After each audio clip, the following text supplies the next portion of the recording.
I'm John Persinos, Editor-in-Chief of Aircraft Value News. I'm also a contributing editor at Avionics International Report. Welcome to my video presentation posted July 1, 2025.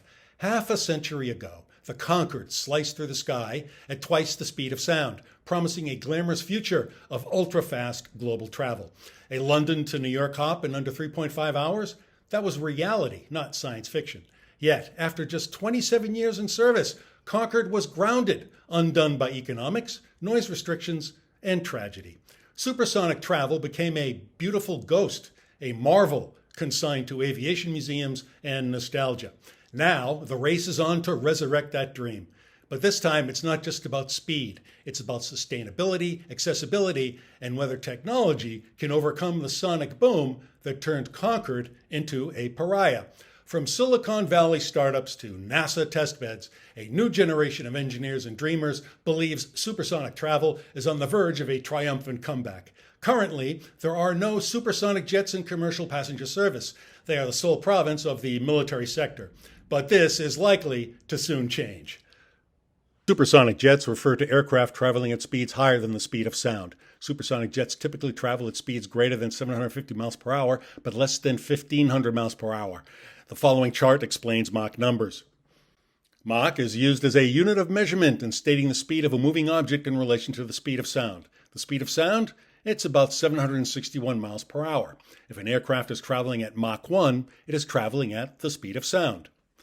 The Concorde, the sleek supersonic airliner jointly developed by the British and French aviation industries, made its maiden flight in 1969.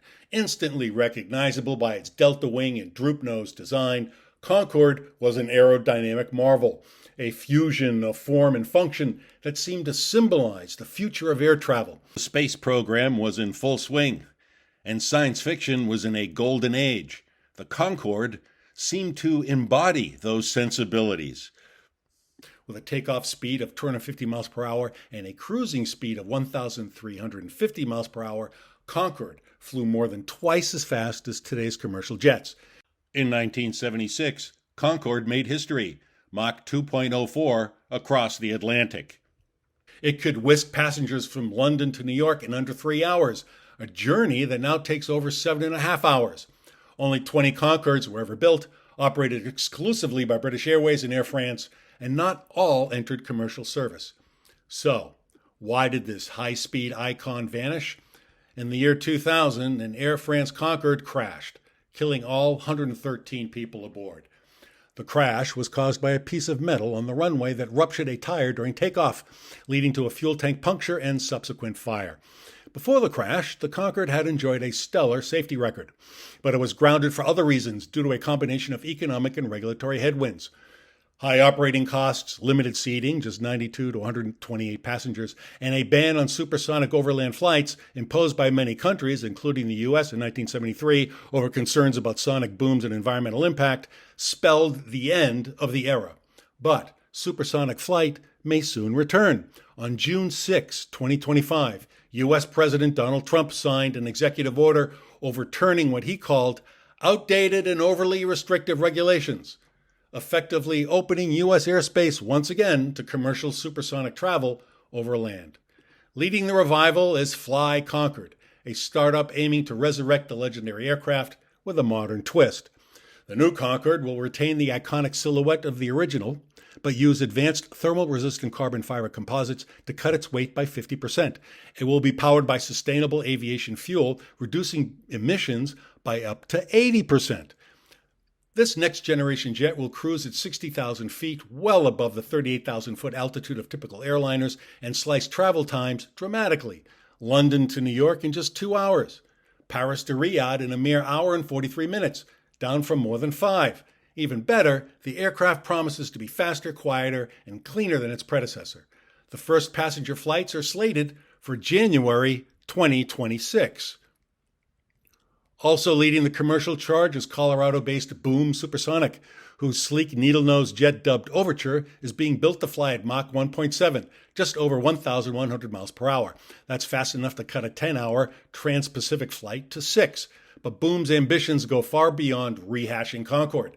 Founder and CEO Blake Scholl insists the new jet will be cleaner, quieter, and more economically viable than its infamous predecessor. Boom aims to introduce the Overture in the year 2029. Overture is designed to carry 64 to 80 passengers, fewer than Concorde.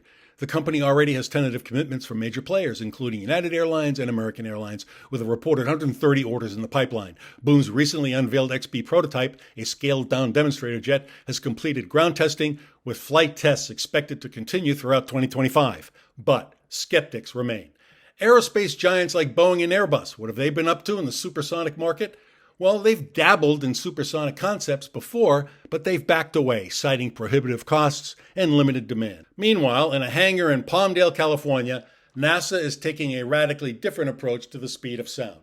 The agency's X-59 Quest program, short for Quiet Supersonic Technology, isn't about commercial service per se. It's a $650 million bet that supersonic flight could return to everyday skies. The X-59's most striking feature is its shape. A 99-foot-long fuselage with a dramatically pointed nose and a cockpit positioned halfway down the body, more reminiscent of a cruise missile than a traditional aircraft. The design isn't just for style. That elongated nose and fuselage configuration are crafted to break up shock waves in flight, turning the traditional ear-splitting sonic boom into a soft thump, what NASA calls a sonic thud. The X-59 won't carry passengers, but it will collect crucial data by flying over populated areas and measuring public response to the sound, or lack thereof.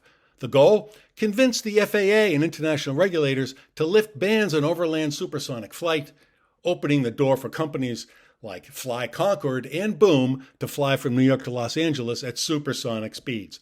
The aircraft is scheduled to make its first flight tests in late 2025. Global rivalry is once again simmering. China is exploring its own hypersonic designs. The European Union is funding supersonic research through its Horizon program. Japan is testing new materials and propulsion systems. And the Pentagon, while mum on commercial intent, is also pursuing supersonic and even hypersonic transport under defense budgets. It's a 21st century space race, except this time it's about who can bring the world closer, faster, quieter, and cleaner. Keep in mind, the physics of supersonic flight mean that it requires about twice as much fuel per passenger mile as current subsonic commercial aircraft. What's more, due to sonic booms, planes are still restricted from supersonic flight above populated areas. So, supersonic won't affect the values, lease rates, and demand for conventional aircraft, not anytime soon anyway. Also, designing and building supersonic aircraft, or any innovative new aircraft, requires enormous capital. Consider the case of Aerion Corporation, an aerospace startup founded in 2003 in Reno, Nevada, that aimed to revive commercial supersonic flight with its flagship AS-2 supersonic business jet. Collaborations included Airbus, Lockheed Martin, and later major backing by Boeing. However, estimated R&D costs ballooned to around $5 billion, with $1 billion already spent on the engines. Despite strong industry interest from the Boeing-Airbus duopoly and orders from customers, Aerion couldn't secure the additional funding required to move into full-scale development and production. In 2021, the company ceased operations and returned customer deposits. Therein lies a cautionary tale. Yet, something feels different this time. The convergence of modern materials, sustainable fuels, aerodynamic innovation, and regulatory pressure for greener aviation is creating an inflection point. The need for faster travel hasn't disappeared. It's just been waiting for technology to catch up.